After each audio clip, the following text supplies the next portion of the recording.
Opisyal nang binuksan ngayong araw sa Cebu ang Palarong Pambansa 2024 sa pangunguna ni Pangulong Bongbong Marcos. Nakatakda ring dumalo ang Vice-Presidente ayon sa City Hall pero bumisita na lamang siya sa isang ospital sa Cebu. Nako! Mantakin mo Dapat bibisita sila, magkasama sila ni Marcos. Doon sa Palarong Pambansa, yung opening. Nasa Cebu na siya Opening yun. Nasa Cebu na. Ang ginawa, nag-U-turn si Madam BP Sara. Sabi niya, wag na tayo pumunta na. Bad shot na sa akin yung mga yan. Punta na lang tayo sa ospital. Doon dumalaw. Mantakin mo. Ang lupit to na. Hindi, yan, eto, hindi sa kinukulayan natin pero literal yan. Mantakin mo, nandun ka na sa city. Dadalo ka dapat. Nung nandun ng presidente, bigla kang nag-U-turn. Di ba? Bigla kang nag-U-turn, tas bigla kang pumunta doon sa ospital, yun na lang ang dinalaw mo. Sa dami-dami naman pwede mong puntahan. I mean, di ba, pwede ka naman. Ay, nandun ba yung presidente? Sige, punta na ako. Oo, di ba? Ay, ang bambira, meron namang convoy yan. Abay, biglang liko. O, tuloy natin Nakatutok live si Nico Serrero ng GMA Regional TV. Nico. Yes, Emil, matapos nga ang 30 taon ay muling nag-host ang Cebu City sa Palarong Pambansa. Mula sa Osmeña Boulevard, pumarada ang mga kalahok sa pinakamalaking sporting event sa Pilipinas, ang Palarong Pambansa. Kanya-kanyang gimmick ang bawat rehiyon habang pumapasok sa Cebu City Sports Center kung saan idinaos ang opening ceremonies. Isang linggo namang tatagal ang palaro na lalahukan ng aabot sa 18,000 atleta. Pinuri sila ni Pangulong Bongbong Marcos na siyang formal na nagbukas ng taunang National Sporting Competition. Narito ang pahayag ng Pangulo. I congratulate you all in advance. You are already champions, all of you that are here. Your hard work and determination have made you true champions in the hearts and minds of your family, of your schools, your communities, regardless of whatever the outcomes will be during this Palaro.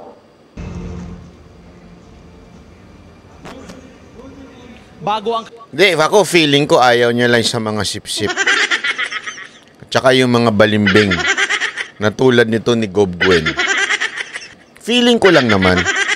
Hindi, alam mo kasi si BP Sara Duterte, tama yung komento nung isa dito, sabi nung isa dito. Si BP Sara Duterte kasi hindi yan plastic Totoo yan.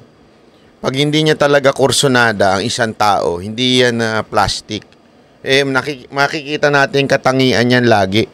So, pagka meron siyang hindi, talagang gumaganyan yan. Umiirap yan. Sabi nga, sumaside view yan ganun yan Pag di niya kursonada yung mga naandun. Feeling ko lang naman ito. This is just my opinion, di ba? This is just my opinion. Ayaw niya makipagplastikan sa mga balingbing. Katulad ni Gob Gwen. Di ba? Hindi natin alam siguro. Buti naman, BP Sara Duterte. Dahil sa mga ganyan mong galaw, hindi mo na kailangan i-declare na ikaw ay oposisyon. Pero yan ay pagpapahayag na rin na hindi ka na nasasayahan sa pamumuno nitong administrasyon na ito, 'di ba? Ipagpatuloy nyo lang yan, sana po ay wag nyong tatalikuran ang taong bayan na naghalal sa inyo, di ba? Kanyang inspirational message sa mga student athletes, sinabi ng Pangulo na bunsod ng pinsala na dala ng malakas na ulan kahapon, inatasan na niya na mag-abot ng tulong ang mga ahensya ng pamahalaan. Sabi ni Panda Biker, Boss Idol, Banat Bay, paano po kayo makausap para mailapit ko po sa inyo hinaing ng mga food delivery rider patungkol sa motorcycle for hire bill na pinakikialaman ni First Lady. Email niyo po ako, ayan po, banatbayofficial@gmail.com. Doon tayo mag-usap. Taliwas naman sa unang ipinahayag Ipanalam ng Cebu City LGU, hindi dumating si DepEd outgoing Secretary at Vice President Sara Duterte sa pagbubukas ng palarong pambansa.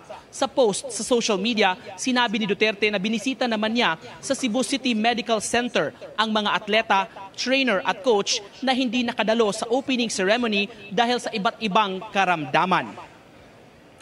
Tatagal pa hanggang sa July 6. Kita niyo? Yan ang ating susunod na pangulo, 'di ba? Ang concern niya hindi yung pagdidiwang. Kundi ang concern niya yung mga nag-injure habang siguro nagpa-practice. Kung ano man yung mga naandun sa ospital ang kanyang inuna. Hindi yung inuna niya yung opening, 'di ba? Mas mahalaga sa kanya yung mga nangangailangan. 16 ang competition proper dito sa Cebu, kaya patuloy ang mahigpit na Sabi nito ni Banat Bay, bakit wala kang copy ng book ni Attorney Vic Rodriguez po? Paano mo nalaman? Hindi, Mary Ann, ikaw ba gumagawa ng issue? Paano mo nalaman na wala akong libro? Dito ka ba nakatira sa bahay ko? Hindi, ako lang tatanong lang Kasi amoy ko yung mga ganyang katanungan mo. Kaka-announce ko lang kahapon, di ba? Sige nga, Mary Ann, since wala kang profile pic, anong ibig mo sabihin yan, tanong na yan? Bakit wala kang copy ng book ni attorney? Sino nagsabi sa yung wala akong copy? Di ba? Mukhang alam ko na patutunguhan yan Yung mga nagpapakalat na mga MDS na kesyo, hindi ko binabanatan. Lumang tugtugin na yan. Malayo pa lang, amoy ko na kayo. Wag ako. Alam nyo, burautin nyo na lang, gaguhin nyo yung iba. Yung mga mahihinang nilalang na mga vlogger, pero wag ako. Ako, malayo pa lang, amoy ko na yung mga gayaan. Yung mga intrige-intrigera. Diba? Sabi ko nga sa inyo, inaantay ko yung padala ni Attorney Vic at pipirmahan niya pa. With autograph ba? Minessage ko na siya. Saan po ba makakabili? Hindi ko rin alam Minessage ko na siya, kinongratulate ko po siya. Sabi ko, congratulations po sa bagong libro nyo. Dapat nga magkikita pa kami niyan sa Hong Kong, hindi lang kami nagpang-abot Gusto nyo, magbenta pa ako dito Di ba? Bakit nga ba hindi binabanatan si Liza Tanas? Ayan na naman yung mga MDS. Yung Liza Tanas. Mga squatter, huwag na yung mga ganyang klaseng Di ba yun? Hindi ko binabanatan. Ayan na naman tayo, nanggugulo na naman kayo. Lagi kong binabanatan, pagkakailangan banatan. Anak ng weting, nananahimik yun. Kasalanan na naman niya ito. Namatay ang ilaw sa palarong pambansa. Kasalanan ni Liza Tanas? Kasi alam mo, squatter mind, tama. Alam mo, paulit-ulit ko na ito sinasabi sa inyo. Yung mga ganyang klaseng diskarte yan ng mga tangang vlogger. Yung wala na lang silang maituro, hindi nila maipaliwanag yung mga issue, ang ending, kasalanan lahat ni Lisa Marcos. Ni Liza Tanas. Yan tinawag kong Liza Tanas. Yan yung mga gusto nyong tawagan, pang-iskwakwa Diba? Yan ang gusto ninyo. Walang ganun. Natae yung aso ko dyan sa kama. Kasalanan ni Liza Tanas. Pati ba naman yung pagtae ng aso mo? Huwag ganun.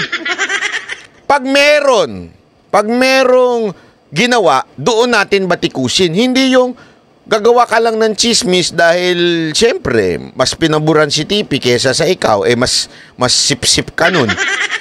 Hindi totoo naman diba? Kaya galit na galit ka ngayon kay Lisa Marcos. Sa lahat na lang ng bagay, si Lisa Marcos ang may kasalanan sa mundo na to. Tama, mali. Nako. Alam nyo, wag ako. Maganap na kayo ng aanuhin ninyong vlogger. Hindi kayo mapapasa sa akin. Maniwala kayo sa akin. Magmumukha lang kayong tae dito. Tuloy. otoridad na ipinapatupad ng mga otoridad para masiguro ang kaligtasan ng lahat ng Di na sumagot yung nagtanong. Alam na. Di ba? mga kalahok. Emil? Maraming salamat, Nico Sereno ng GMA Regional TV. Ayan, sabi nito, shit! Ay, may shit pa. Anong yung shit?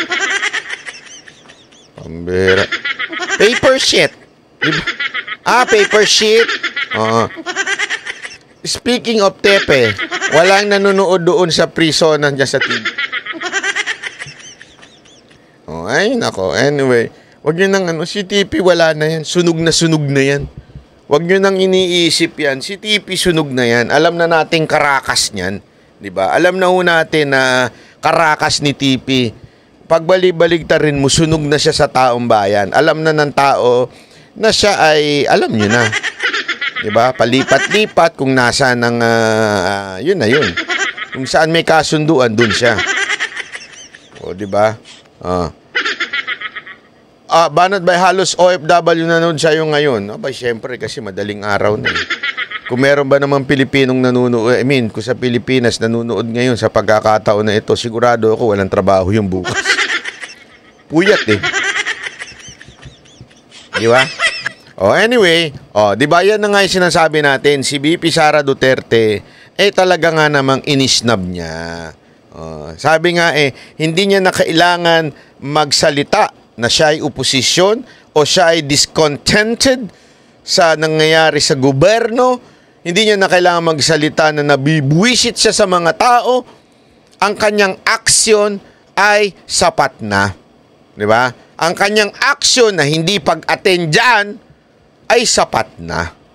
Wag na tayong magpaligoy-ligoy at i-justify pa natin na okay pa rin siya sa administrasyon. Hindi na. Wala na. Halatang halata na.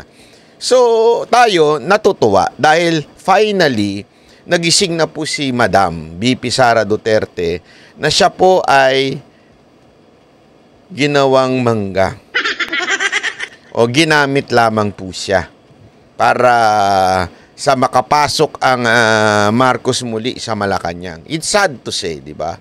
It is sad to say na ang ating BP Sara Duterte, isa sa mga dahilan kung bakit nanalo, actually siya talaga ang dahilan kung bakit nanalo ang mga Marcos. Aminin na ho natin. Malungkot man, pero yan ay isang katotohanan. Pero gayon pa man, ako'y naniniwala na etong pagkakataon na 2028, sana po ay magdesisyon na siya para sa bayan. Ako kasi naniniwala ako na personal reason kung bakit di siya tumakbo bilang presidente nung nakaraang eleksyon. At siguro ako ngayon pa lang ay nare-realize na rin niya na nagkamali. At dahil nga kasi, kita mo naman, ginigipit yung kanyang mahal na lugar. Kasi ganito yan. Ikikwento ko lang sa inyo. Ang mga Duterte, ano po yan? Hindi nila iniisip yung pag-aatake sa kanila. Sanay na ho sila Sa politika, alam mo, sanay na ang mga Duterte na inaatake. Kaliwat kanan ang disagreement ng mga tao sa kanila. Bakit to? Siyempre, when you implement a policy na hindi popular, di ba? Sa Davao, maraming hindi popular na polisiya sila. Na alam naman natin, mahirap yun. Tulad na no smoking, curfew. Sanay na silang mabatikos, ika nga, di ba? Sanay na ho sila dyan. Sanay na silang kinokontra sila. Sanay na ho sila. Immune na ho ang mga Duterte sa ganyan. Yung mga media na, kasi may mga local media na binabatikos sila. Yung mga kalaban sa binabatikos. Sa tingin ko, sanay na sila. Kaya ako naniniwala na isa sa dahilan kung bakit nagbitiw na si BP Sara Duterte at sinabi niyang enough is enough. Yung sinisimulan ng sirain ng pamahalaan na ito ang kanyang lugar. Hindi dahil sa tinitira sila, binabanata ng mga Duterte. Kaya niyang tiisin yun eh. Kasi sanay na sila dun eh. Di ba? Sanay na sila na binabanatan sila.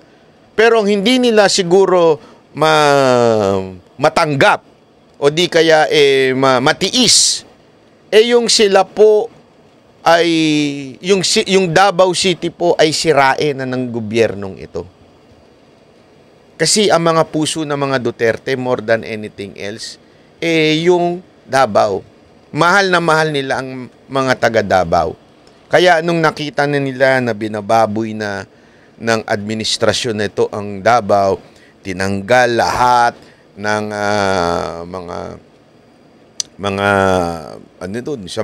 mga pulis na matataas ang posisyon, nagpadala na kung ano-ano, may mga kaguluhang raid na walang saysay, 'di ba?